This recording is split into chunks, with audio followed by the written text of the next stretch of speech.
महाभारत की दुनिया बहुत बड़ी है और इसमें कुछ किरदार इतने उलझे हुए और दुखद हैं कि उनकी कहानी आज भी हमें सोचने पर मजबूर कर देती है।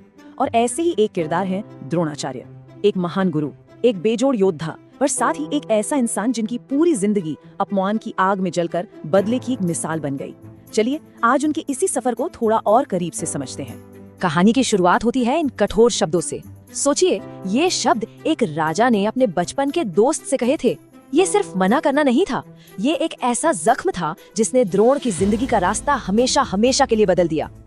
आखिर द्रोण के मन में बदले की आग इतनी क्यों जल रही थी, इसे समझने के लिए हमें थोड़ा पीछे चलना होगा, उस दौर में जब दोस्ती का एक मासूम वादा नफरत का बीज बन गया। देखिए, बचपन की मासूमियत और सत्ता के नशे में कितना फर्क होता है। एक तरफ द्रुपद का वो वादा था जो दोस्ती की निशानी थी, और दूसरी तरफ राजा बनने के बाद उसी दोस्त के लिए ये कड़वे शब्द। ये द्रोण के लिए सिर्फ अपमान नहीं था, ये एक ऐसा घाव था जो शायद कभी भरने वाला नहीं था। और बस उसी पल द्रोण की जिंदगी का एक ही मकसद बन गया। उनका सारा ज्ञान, उनका सारा कौशल अब सिर्फ एक ही चीज पर लगा हुआ था, राजा द्रुपद को सबक सिखाना। लेकिन सवाल ये था कि एक गरीब ब्राह्मण आखिर एक शक्तिशाली राजा से बदला लेगा कैसे? उनके पास न सेना थी न पैसा, उनके पास था तो बस उनका हुनर, शस्त्र विद्या में उनकी महारत, और यही उनका रास्ता बनने वाला था। ये सवाल हमें उस पल में ले जाता है जब द्रोण की किस्मत ने करवट ली और उनकी मुलाकात हुई हस्तिनापुर के कौरव और पांडव राजकुमारों से। ये कोई मामूली पहेली नहीं थी, ये उनके असाधारण हुनर का वो प्रदर्शन था जो उनका भविष्य लिखने वाला था। जरा सोचिए, द्रोण ने कितने साधारण तरीके से अपनी असाधारण कला दिखाई। उन्होंने घास के तिनकों को ही तीर बना दिया, एक के बाद एक तिनका गेंद में ऐसे मारा कि पूरी जंजीर बन गई। राजकुमार तो बस हैरान होकर देखते रह गए। ऐसा जादू उन्होंने पहले कभी नहीं देखा था। पर गेंद निकालना तो सिर्फ एक झलक थी, असली कमाल तो तब हुआ जब उन्होंने एक ही तीर से कुएं में पड़ी अंगूठी को बाहर निकाल लिया।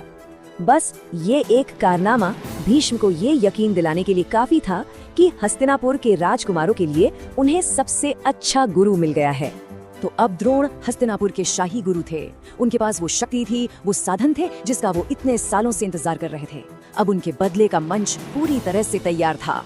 ये है गुरु दक्षिणा। मतलब जब एक छात्र की शिक्षा पूरी हो जाती है तो वो अपने गुरु को सम्मान में कुछ देता है।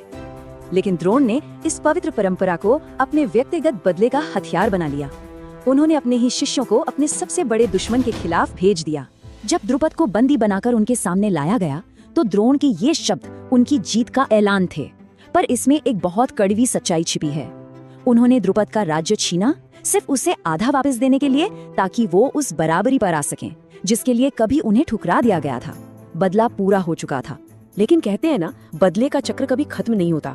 कुरुक्षेत्र के मैदान में द्रोण कौरव सेना के सेनापति बने। एक तरफ कर्तव्य था और दूसरी तरफ थे उनके सबसे प्यारे शिष्य पांडव। वो एक भयानक कश्मकश में फंस चुके थे। 5 दिन, पूरे 5 दिनों तक द्रोणाचार्य ने कौरव सेना की कमान संभाली। और क्या लड़े वो! एक युवा योद्धा की तरह लड़ते हुए उन्होंने पांडव सेना में हाहाकार मचा दिया था। ये अनुरोध द्रोण के दिल के संघर्ष को दिखाता है। वो अपने शिष्य युधिष्ठिर से बहुत प्रेम करते थे, उन्हें मारना नहीं चाहते थे, लेकिन वो अपने राजा दुर्योधन की आज्ञा से भी बंधे थे। युधिष्ठिर को जिंदा पकड़ने का ये लक्ष्य उनके लिए एक बहुत बड़ी नैतिक दुविधा बन गया था। पर देखिए, इतने महान योद्धा का अंत किसी के बाण से नहीं हुआ। उनका पतन हुआ उनकी एकमात्र कमजोरी की वजह से, और वो कमजोरी थी अपने बेटे के लिए उनका बेइंतहा प्यार। ये एक बहुत बड़ी चाल थी। असल में अश्वत्थामा नाम का एक हाथी मारा गया था, लेकिन ये झूठ कहलवाया गया धर्मराज युधिष्ठिर से, क्योंकि हर कोई जानता था कि द्रोण किसी और की बात पर शायद यकीन न करे, पर युधिष्ठिर की बात को सच मान लेंगे।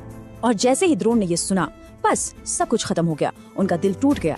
एक पल में लड़ने की सारी इच्छा, जीने की सारी उम्मीद सब चली गई। उन्होंने युद्ध के मैदान के बीचों बीच अपने हथियार डाल दिए। एक पिता का प्यार उनके योद्धा धर्म पर भारी पड़ गया था। और ठीक इसी पल कहानी का चक्र पूरा हो गया। द्रोण की मृत्यु की वजह सीधे सीधे उनके पुराने दुश्मन द्रुपद से जुड़ी थी, क्योंकि द्रुपद के बेटे धृष्टद्युम्न का जन्म ही द्रोण से बदला लेने के लिए हुआ था। जो कहानी नफरत से शुरू हुई थी, वो नफरत पर ही आकर खत्म हुई। द्रोण की कहानी हमें एक बहुत गहरे सवाल के साथ छोड़ जाती है। हाँ, उन्होंने अपना बदला लिया, उन्हें महान शक्ति मिली, सम्मान भी मिला, लेकिन आखिर में उनके हाथ क्या आया? सिर्फ दुख और धोखा। ये कहानी हमें सोचने